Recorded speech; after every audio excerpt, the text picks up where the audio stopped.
Buyer और as a investor कि commercial और रेजिडेंशियल में क्या डिफरेंस है सर प्रॉपर्टीज में? दोनों ही इन्वेस्टमेंट है। अगर इन्वेस्टमेंट वैल्यू से बात करूं तो पहले हमें कमर्शियल प्रॉपर्टी क्या है उसके बारे में समझना पड़ेगा, रेजिडेंशियल प्रॉपर्टी क्या है उसके बारे में समझना पड़ेगा। सो कमर्शियल प्रॉपर्टीज में अलग अलग इन्वेस्टमेंट्स होती हैं, अलग अलग टिकट साइज होती हैं। अगर मैं ऑफिस स्पेसेस की बात करूं वहाँ पे लॉकेबल कमर्शियल स्पेस भी होता है और वर्चुअल स्पेस भी होता है। सुना है कि आप न्यू गुड़गांव में काम करते हैं, ज्यादा आपके प्रोजेक्ट्स हैं, तो सर आप कौन कौन से प्रोजेक्ट्स पे अभी काम कर रहे हो और क्या आप सजेस्ट करोगे? देखिए मैम, ये totally depends on the requirement of the customer. Right. Customer की रिक्वायरमेंट क्या है। कस्टमर अगर एंड यूजर है, उसको अपना घर लेना है, उसमें रहना है और ऑब्वियसली उसकी फर्स्ट प्रेफरेंस होगी ready to move in property की। So ready to move in property new Gurgaon में आज की डेट में starting from 2 CR to approximately 5 CR के बीच में आपको 3 बेडरूम एंड 4 बेडरूम के ऑप्शंस मिल जाते हैं। ओके।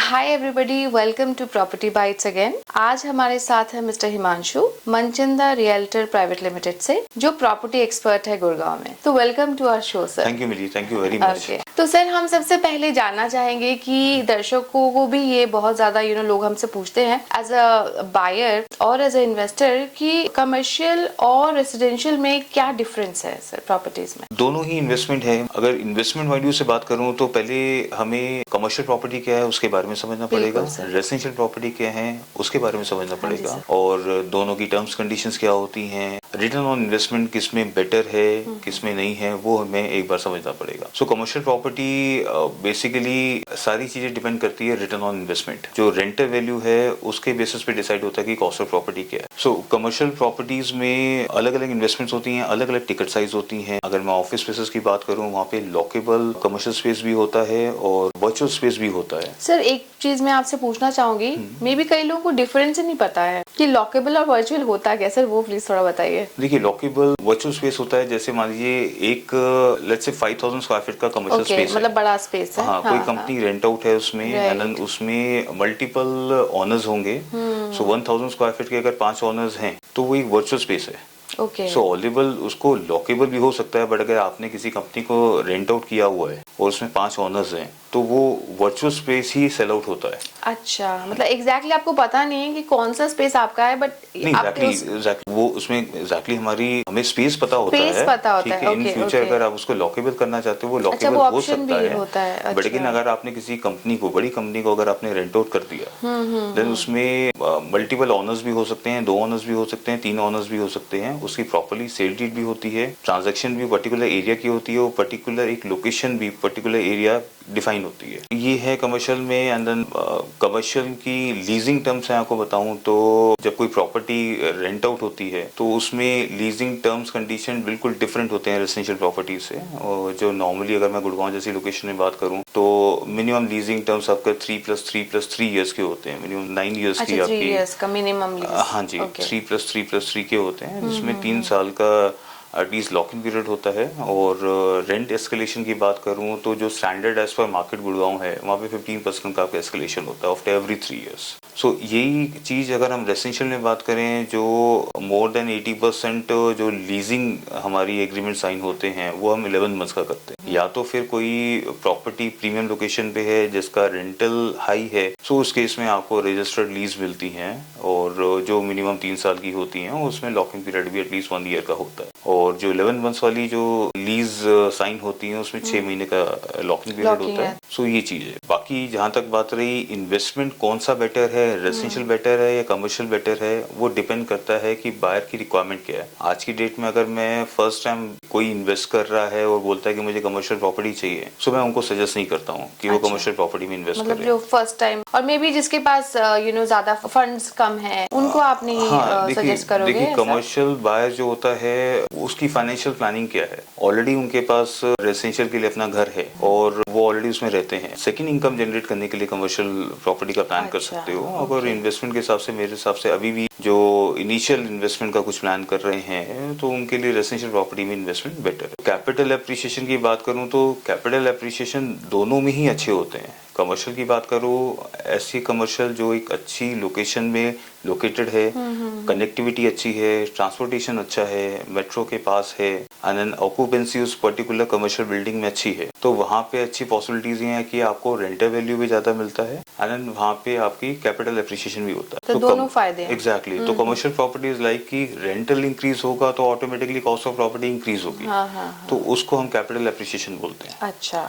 सो अगर मैं ROI की बात करूं for a office space, on an average depending on location, depending on commercial property, approximately करीबन 4 to 6% to 7% के बीच में आपकी। बट रेसिडेंशियल में कम है ना? रेसिडेंशियल में ऑब्वियसली कम है, रेसिडेंशियल में ऑब्वियसली कम है, और रेसिडेंशियल में आपको ऑन एन एवरेज 2 से या मैक्सिमम 4% के आसपास मिलेगी अगर लोकेशन वो भी अच्छी लोकेशन में। एग्जैक्टली। जैसे गुड़गांव में रेसिडेंशियल प्रॉपर्टीज की बात करूं, आप सेंट्रल गुड़गांव में लाइक गोल्फ कोर्स रोड हो गया, एक्सटेंशन रोड हो गया, वहाँ पे ROI in residential property rental value में बोलूंगा उसको, वहाँ पे कंपैरेटिवली हाई है। सो न्यू गुड़गांव लोकेशन होता है जहाँ पे sector starting from 77 to 95। 77 to 95। हाँ, ठीक सो है। हम न्यू गुड़गांव लोकेशन बोलते हैं, और वहाँ पे आपको जो रिटर्न है, जो रेंटल वैल्यू है, वो थोड़ा सा कम मिलेंगे। सो डजंट मैटर, दोनों में अलग अलग चीजें हैं। कमर्शियल में रेंटल वैल्यू इंक्रीज होगा तो आपकी कॉस्ट ऑफ प्रॉपर्टी इंक्रीज होगी। सो रेसिडेंशियल में इट इज नॉट लाइक कि रेंटल इंक्रीज होगा तो कॉस्ट ऑफ प्रॉपर्टी इंक्रीज होगी। कैपिटल एप्रिसिएशन रेसिडेंशियल प्रॉपर्टी में अलग है, रेंटल वैल्यू रेसिडेंशियल प्रॉपर्टी में अलग है। सो इट्स नॉट लाइक कि अगर वो, इसका मतलब ये नहीं है कि लेट्स से कि 3% आपको ROI रेंटल वैल्यू मिल रही है रेसिडेंशियल प्रॉपर्टी में, लेट्स से वो 2.5% हो जाती है, इसका मतलब ये नहीं है कि उस प्रॉपर्टी की कॉस्ट में कुछ इम्पैक्ट आएगा। अच्छा। सो ये चीजें दोनों में डिफरेंट करती है। आज हम सेल परचेज या ट्रांजैक्शन कमर्शियल प्रॉपर्टी में देखते हैं तो फर्स्ट थिंग जो हमारे माइंड में आती है कि ROI कितना है, रिटर्न ऑन इन्वेस्टमेंट कितना है, और ROI के बेसिस पे हम कॉस्ट ऑफ प्रॉपर्टी डिफाइन करते हैं कमर्शियल प्रॉपर्टी में। सो रेसिडेंशियल प्रॉपर्टी में इतना इंपॉर्टेंट नहीं होता कि उसमें रेंटल कितना आ रहा है। ठीक है, मतलब as per the location, as per the cost of property एक रेंटल वैल्यू ठीक ठाक होना चाहिए, बट हाँ वो कैपिटल एप्रिसिएशन उनका एक अलग चीज है। अलग चीज है, मतलब दोनों अलग अलग चीजें हैं। दोनों अलग अलग चीजें, तो हम रिलेट नहीं कर सकते। सो आज की डेट में अगर मैं न्यू गुड़गांव लोकेशन की बात करूं, जो अच्छी प्रॉपर्टीज हैं, चाहे वो DLF अल्टीमा है, DLF स्काई कोर्ट है, DLF प्राइमस है, और भी MR की प्रॉपर्टीज हैं, सो वहाँ पे for example Ultima size of 3 BHK like 2100 square feet का साइज है, वहाँ पे rental value approximately around 70,000 including materials मिलता है। सो ये रेंटल है, बट कॉस्ट ऑफ प्रॉपर्टी की हम बात करें तो वहाँ पे अप्रोक्सीमेटली आज की डेट में जो रीसेल में ट्रांजेक्शन हो रही है, that is in between 3.7 to 3.80। So it's not like हाँ अगर ROI कैलकुलेट करो तो बहुत कम है। सो ये चीज है। तो सर मतलब जो हमने सुना है कि आप न्यू गुड़गांव में काम करते हैं, ज्यादा आपके प्रोजेक्ट्स हैं, तो सर आप कौन कौन से प्रोजेक्ट्स पे अभी काम कर रहे हो और क्या आप सजेस्ट करोगे दर्शकों को? ये that totally depends on the requirement of the customer. Right. Customer की रिक्वायरमेंट क्या है। कस्टमर अगर एंड यूजर है, उसको अपना घर लेना है, उसमें रहना है, और ऑब्वियसली उसकी फर्स्ट प्रेफरेंस होगी ready to move in property की। So ready to move in property new Gurgaon में आज की डेट में starting from 2 CR to approximately 5 CR के बीच में आपको 3 बेडरूम एंड 4 बेडरूम के ऑप्शंस मिल जाते हैं। Okay. For decent properties like अगर मैं आज छोटे टिकट साइज कस्टमर्स की बात करूं जिनका बजट अप्रोक्सीमेटली 2 CR के आसपास है, तो वहाँ पे उनको DLF garden city enclave which is in sector 93 अभी रिसेंटली उनका हैंडओवर हो रहा है, पोजीशन देना उन्होंने स्टार्ट कर दिया। तो यहाँ पे आपको 3 BHK with extra room in the basement वो आपको मिल जाता है। ब्रांड न्यू प्रॉपर्टी है, गेटेड है, 100% DLF है, एंड देन DLF की कंस्ट्रक्शन है। इट्स वेरी इंपॉर्टेंट कि that is very I think good choice है ना। तो इट्स नॉट लाइक DLF, हम लोग बोलते हैं कि DLF में आपको बड़े टिकट साइज ही मिलते हैं। हाँ, वही मैं भी सरप्राइज हो रही हूँ, मुझे लगा कि DLF का 8-10 करोड़ का होगा मिनिमम बजट। सो मैं न्यू गुड़गांव में ही एक्टिव हूँ फ्रॉम लास्ट 15 इयर्स। मैं न्यू गुड़गांव लोकेशन ही देखता हूँ। सो मैं सिर्फ DLF की प्रॉपर्टीज की बात करूँ तो वहाँ पे 2 करोड़ की प्रॉपर्टी भी है DLF की, और वहाँ पे 4 करोड़ की प्रॉपर्टी भी है DLF की। क्या डिफरेंस है साइज का या लोकेशन? या डिफरेंस वो जैसे DLF अल्टीमा है हाई राइज अपार्टमेंट, और गेटेड वो भी है, गेटेड गार्डन सिटी इंक्लेव भी है। गार्डन सिटी इंक्लेव वो दीनदयाल की डेवलपमेंट थी, और it's a very good location, located in sector 93। Land parcel काफी बड़ा है, एंड यहाँ पे इन्होंने इंडिपेंडेंट फ्लोर्स बनाए थे, and plot size approximately 179 point something square का प्लॉट साइज है। पोजीशन देना उन्होंने स्टार्ट कर दिया। सो जिनका टिकट साइज अप्रोक्सीमेटली 2 करोड़ के आसपास का है, उनको 3 BHK की रिक्वायरमेंट है। अच्छा। तो इस प्रॉपर्टी को भी कंसीडर कर सकते हैं। Okay okay. हाँ बिल्कुल बिल्कुल, आई थिंक द तो प्राइस रीसेल में for and user first preference उनकी, जैसे मैंने बताया आपको, भी रेडी टू मूव प्रॉपर्टीज की होती हैं। सो न्यू गुड़गांव में आपको रीजनेबल कॉस्ट में आपको आज की डेट में भी कुछ ऑप्शंस मिल जाते हैं। Good brand with a good amenities और सब कुछ है ना। हाँ जी। हाँ सर, और सर कमर्शियल में क्या है आपके पास? कमर्शियल में देखिए, कमर्शियल में आगे मैं ये बोलूंगा कि कई बार मेरे पास बायर्स आते हैं, ऑल्दो उनके पास रेसिडेंशियल प्रॉपर्टी होती है and then they are interested to invest in commercial property. हाँ, as an income, like side income. उनको एक नेक्स्ट इनकम मिल जाए। देन अगर वो बोलते हैं कि हाँ 1 करोड़ के आसपास की इन्वेस्टमेंट करनी है कमर्शियल में, तो मैं उनको मना करता हूँ कि कमर्शियल में देखिए, अगर अच्छी लोकेशन में आप जाओगे, रेंटल वैल्यू आपको तभी ज्यादा बेटर मिलेगी। सो वर्चुअल स्पेस में विद अंडर डेवलप लोकेशन में मैं सजेस्ट नहीं करूंगा कि कमर्शियल प्रॉपर्टी में। एटलीस्ट हाँ, अगर किसी का budget approximately more than 2 CR का है तो वो प्रॉपर्टी कंसीडर कर सकते हैं। बट फर्स्ट प्रेफरेंस ये होनी चाहिए कि वो लॉकेबल स्पेस लें, चाहे वो रिटेल की हो चाहे वो ऑफिस स्पेस हो। और लॉकेबल स्पेस नहीं मिलता है उनके बजट में, अगर प्रॉपर्टी नहीं मिलती है तो वो वर्चुअल स्पेस कंसीडर करें। बट पहले वो प्रेफरेंस लॉकेबल को दें। हाँ, सो 2 चीजें देखिए, आज ready to move in commercial और अंडर कंस्ट्रक्शन कमर्शियल में बहुत डिफरेंस है। आज ready to move in commercial में आपको सारी चीजें सामने दिख रही हैं कि उस पर्टिकुलर प्रोजेक्ट में या फिर कमर्शियल में ऑक्यूपेंसी कितनी है, वहाँ पे क्या ब्रांड्स हैं, वहाँ पे फुटफॉल्स क्या हैं। तो ये सारी चीजें बहुत इंपॉर्टेंट होती हैं। तो यहाँ से आपको एक आइडिया लगता है कि हाँ ये रनिंग कमर्शियल है, फुटफॉल अच्छा है यहाँ पे, और अकॉर्डिंगली आपको ये कंटिन्यूसली आपको रेंटल बेनिफिट मिलते रहेंगे। सो अंडर कंस्ट्रक्शन में थोड़ा सा मुश्किल हो जाता है, या फिर न्यू लॉन्च कमर्शियल थोड़ा सा मुश्किल हो जाता है कि फ्यूचर में डेवलप कैसा होगा।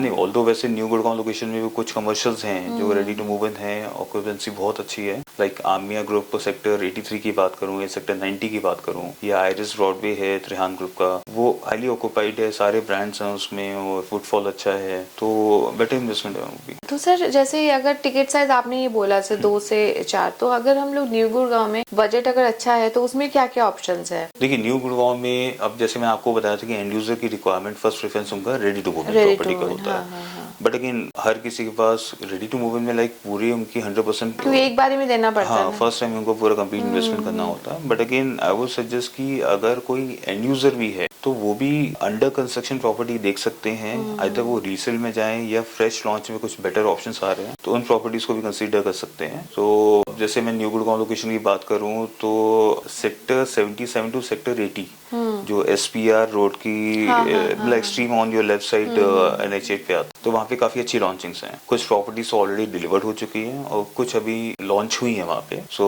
सेक्टर 80 में जैसे आशियाना भी नया प्रोजेक्ट लेके आ रहा है वहाँ पे। देन कॉन्शियंट एक डेवलपर है जिन्होंने ऑलरेडी अपना एलिवेट के नाम से प्रोजेक्ट डिलीवर किया था गोल्फ कोर्स सक्सेशन रोड पे, तो वहाँ पे कॉन्शियंट पार्क के नाम से है। कॉन्शियंट इलियारा रेसिडेंसेस हैं, दोनों की कंस्ट्रक्शन ऑलरेडी स्टार्ट हो चुकी है, वो एक अच्छी इन्वेस्टमेंट है। सो एंड यूजर्स हो या फिर इन्वेस्टर्स के लिए तो देखो, उनको प्राइस अच्छा है, बिल्डर अच्छा है, फ्यूचर एप्रिसिएशन उनको मिल जाए, पेमेंट फ्लेक्सिबिलिटी मिल जाए, तो वो बहुत इंपॉर्टेंट। तो एंड यूजर्स के लिए भी ये थोड़ा सा बेटर हो जाता है कि अच्छे ब्रांड में वो इन्वेस्ट करता है with a very flexible pavement plan. जैसे अभी कुछ बिल्डर्स का ये है कि स्टार्टिंग में उनको 30% देना है, तो next payment almost like on completion of super structure आता है। तो एटलीस्ट कस्टमर के पास अराउंड 2.5 से 3 साल का टाइम पीरियड होता है नेक्स्ट पेमेंट के लिए। तो उनको टाइम मिल जाता है, इंस्टॉलमेंट्स में पेमेंट्स जाती हैं, उनको टाइम मिल जाता है। At the end of the day फिर एप्रिसिएशन मिलती है। सो एंड यूजर को ठीक है, मतलब मैं ये नहीं बोलता हूँ कि हाँ अपने लिए घर ले रहे हैं तो प्रॉपर्टी कॉस्ट वो प्रॉपर्टी अप्रिशिएट ना हो। सो अप्रिशिएट भी होनी चाहिए। सो अप्रिशिएट होगी, वो रेडी टू मूव इन होगा, वो वहाँ पे रहेंगे,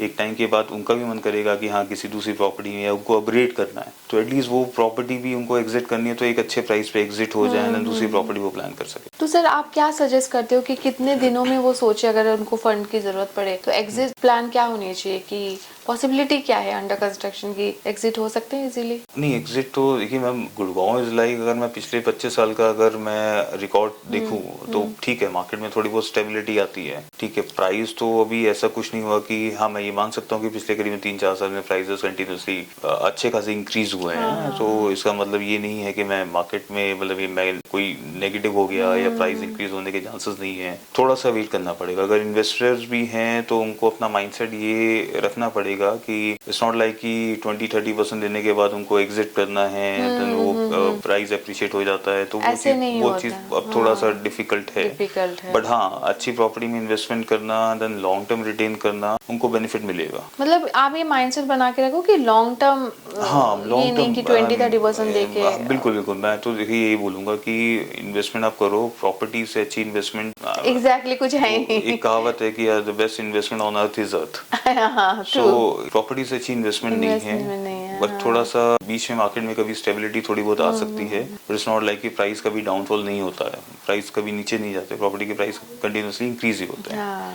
सो इन्वेस्टर्स ये है कि अगर कोई माइंडसेट ये लेके आ रहा है कि 20-30% देने के बाद मैं एग्जिट कर दूँ, मेरी जो इन्वेस्टमेंट लगी उसमें मुझे रिटर्न ठीक ठाक मिल जाए, तो वो सिचुएशन नहीं है। टू बी वेरी ट्रू, आपको लॉन्ग टर्म रिटेन करना पड़ेगा। आज की डेट में अगर मैं सेक्टर 77-76 की बात करूं, जिसमें डीएलएफ काफी बड़े लेवल पे प्लानिंग कर रहा है वहाँ पे, तो वहाँ पे अच्छे प्रोजेक्ट्स हैं। प्रिवाना साउथ है, प्रिवाना नॉर्थ है, एंड प्रिवाना वेस्ट भी उनका है। तीनों प्रोजेक्ट्स की ऑलरेडी कंस्ट्रक्शन स्टार्ट हो चुकी है, तो वो एक लॉन्ग टर्म रिटेन जितना करेगा उन प्रॉपर्टीज को उतना फायदा मिलेगा। बहुत ही अच्छा साइज है, बहुत अच्छी लोकेशन है, कनेक्टिविटी अच्छी 4 है। बेडरूम्स है ना सर सारे? 4 बेडरूम है, डिसेंट साइज है, ऑलमोस्ट लाइक और कब तक डिलीवरी 35-3600। करेंगे ये लोग? So I think it will take somewhere around completion. 4 years 4 के आसपास years का टाइम पीरियड minimum. लगेगा कंस्ट्रक्शन को कंप्लीट करने में, और अच्छी प्रॉपर्टी डिलीवर होगी। आई थिंक वो 4 साल के बाद या 5 साल के बाद वो लोकेशन भी अलग हो जाएगी। हाँ, बहुत डेवलप हो हाँ जाएगी। जी, तो जैसे जैसे ऑक्यूपेंसी आएगी, देखिए अंडर डेवलप लोकेशन में थोड़ा सा टाइम लगता है, बट अगर उस लोकेशन को 4 से 5 साल के बाद का देखूं तो वहाँ पे ऑक्यूपेंसी अच्छी इंक्रीज हो जाएगी। जैसे जैसे ऑक्यूपेंसी आती है, प्राइसेस इंक्रीज होते हैं। सो गुड़गांव जैसी लोकेशन में मैं ये नहीं बोल सकता हूँ कि यहाँ सप्लाई ज्यादा है, आज की डेट में भी सप्लाई नहीं है। सप्लाई ठीक है, बट डिमांड भी है, तभी सप्लाई है। अपॉर्चुनिटीज है ना सर यहाँ पे, इसलिए लोग आते हैं। अपॉर्चुनिटीज हैं, जॉब अपॉर्चुनिटीज हैं, रिक्वायरमेंट है, रेंट की रिक्वायरमेंट है, या किसी को अपने लिए घर लेना है उसकी रिक्वायरमेंट है। सो ये कि डिमांड कभी खत्म नहीं होगी इस लोकेशन में, एक्सपेंशन हो रहा है, एक्सपेंशन होता रहेगा। तो हिमांशु, अभी आप कौन से वो प्रोजेक्ट्स पे आप काम करते हो, मतलब कौन सा आप सजेस्ट करोगे कोई इन्वेस्टर या बायर हो, कौन से प्रोजेक्ट्स है? देखिए मेरी जी, न्यू गुड़गांव लोकेशन मैं देखता हूँ, तो अगर मैं न्यू गुड़गांव में बात करूँ तो कुछ अच्छी लॉन्चिंग्स अभी रिसेंटली हुई हैं, जो आई थिंक मैं कस्टमर्स को सजेस्ट करूंगा, और अच्छे डेवलपर्स हैं। अभी रिसेंटली एमआर ने अपना सेक्टर 86 में अपना प्रोजेक्ट लॉन्च किया है। सो फेज 1 अभी उन्होंने लॉन्च किया है।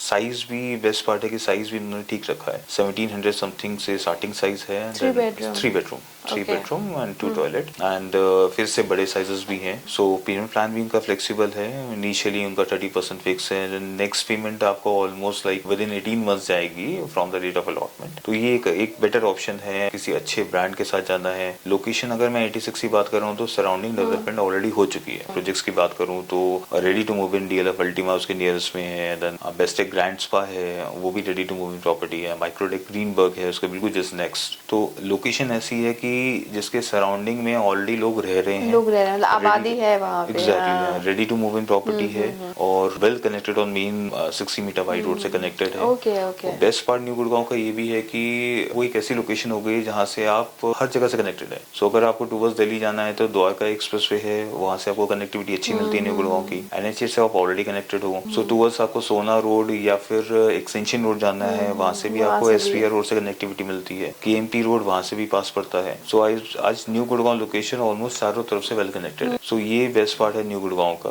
और न्यू गुड़गांव में फिर कमर्शियल्स की बात करूँ तो ऑपरेशनल कमर्शियल्स है वहाँ पे, स्कूल्स वगैरह ऑलरेडी वहाँ पे सारे ऑपरेशनल है, चाहे वो डीपीएस हो गया, सेंट जेवियर्स हो गया, मैथ्रिकरण स्कूल हो गया, और सदेश्वर स्कूल है, ये सारे स्कूल्स ऑपरेशनल है। सो ऑक्यूपेंसी बहुत अच्छी है न्यू गुड़गांव में। सो एमआर एक न्यू लॉन्च है, ये एक बेटर ऑप्शन है। देन उसके बाद सेक्टर 80 है। अभी रिसेंटली काफी बिल्डर्स ने वहाँ पे लैंड परचेज की है HSIDC से, और वहाँ पे अगर मैं कुछ डेवलपर्स की बात करूँ तो कॉन्शियंट एक वेल नोन डेवलपर है जिन्होंने अपना लास्ट प्रोजेक्ट डिलीवर किया था गोल्फ कोर्स एक्सटेंशन रोड में, कॉन्शियंट हाइंस एलिवेट के नाम से। तो वहाँ पे वो अपने 2 प्रोजेक्ट्स लेके आ रहे हैं। कॉन्शियंट पार्क के नाम से है, जिसका कंस्ट्रक्शन ऑलरेडी स्टार्ट हो चुका है। यहाँ पे आपको ऑलमोस्ट 2000 स्क्वायर फीट से लेकर अप्रोक्सीमेटली 27-2800 स्क्वायर फीट का साइज मिलता है, which is of 3 bedroom and servant and 4 bedroom. So ये एक अच्छी प्रॉपर्टी प्रॉपर्टी है, यहाँ पे आप इन्वेस्टमेंट प्लान कर सकते हो, पेमेंट प्लान बहुत फ्लेक्सिबल है। एंड सेकंड प्रोजेक्ट कॉन्शेंट का एक कॉन्शेंट इलियारा रेसिडेंसेस है, अच्छा, again which is in sector 80। तो यहाँ पे इनके 2 फेजेस हैं। फेज 1 ये ऑलरेडी अपना लॉन्च कर चुके अच्छा, हैं, phase 2 कम्प्लीटली अभी सोल्ड है। आउट है। सो नाउ अभी फेज 2 की इनकी प्लानिंग है। सो यहाँ पे भी आपको साइज मिल जाता है 2045 स्क्वायर फीट का स्टार्टिंग साइज है for a 3 bedroom. Then 3 bedroom plus servant के ऑप्शन है which is of 2260 square feet. Then सबसे बड़ा 3 बेडरूम जो लास्ट साइज है वो 2700 स्क्वायर फीट समथिंग है। हाँ, साइज काफी हाँ डिसेंट जी, है। तो best part of this project की इसमें आपको पेमेंट प्लान फ्लेक्सिबल मिल जाता है। अभी इनिशियली इनको इसमें आपको 25% देना है with in a time period of 4 months. Next payment आपकी डिमांड होगी on completion of top floor slab which is of 25%। अच्छा, तो वो कब तक होगी? It will take at least 2.5 years। अच्छा, तो you will get enough time. Enough time, yes. And users भी हैं, उनके लिए बेस्ट पार्ट क्या है कि भी इनिशियली 25% देना है। सो आपको जो कोई भी लोन लेता है तो अप्रोक्सीमेटली 80 to 85% आपको बैंक फाइनेंस कर देता है। अगर इनिशियली 25% आप सेल्फ फंडिंग कर सकते हो, नेक्स्ट पेमेंट की जब डिमांड आएगी आफ्टर 2.5 years, उस समय आप होम लोन ले सकते हो। और उसके बाद रिमेनिंग जो लास्ट 50% है वो at the time of possession जाएगा। अच्छा, तो फिर तो यहाँ पे अच्छा आपको पेमेंट पेमेंट टाइम की प्लान है। फ्लेक्सिबिलिटी मिल हाँ, जाती बहुत है। फ्लेक्सिबल सो है। ऐसे ही अपकमिंग और भी प्रोजेक्ट्स हैं सेक्टर 80 में।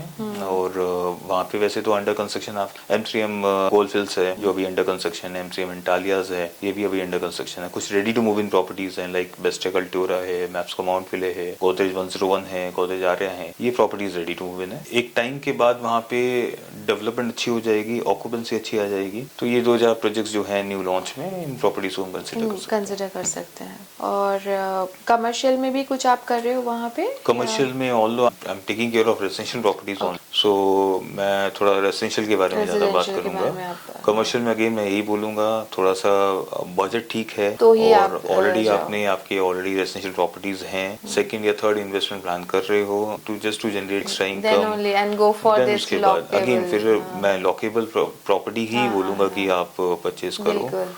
और अंडर कंस्ट्रक्शन प्रॉपर्टी कमर्शियल में परचेज करने से पहले थोड़ा सा रिसर्च करना बड़ा रिसर्च इम्पोर्टेंट करके फिर आप है करो। कि बिल्डर के पास डिलीवरीज क्या हैं कमर्शियल की, फ्यूचर पॉसिबिलिटीज क्या हैं कि है? अप्रिशिएट कैसे होगा, कनेक्टिविटी क्या है, वो सारी चीजें वो सब इम्पोर्टेंट चीजें देखें। थैंक यू हिमांशी, आपने इतना हमें इन्फॉर्मेशन दिया, दर्शकों को भी पता चला थैंक यू है। Very much, thank you. और जो भी इंटरेस्टेड है, सर का नंबर है, आप प्लीज कांटेक्ट करिए। एंड अच्छे डिस्काउंट्स भी आप लोग देंगे, है ना? Best possible। Best possible discount.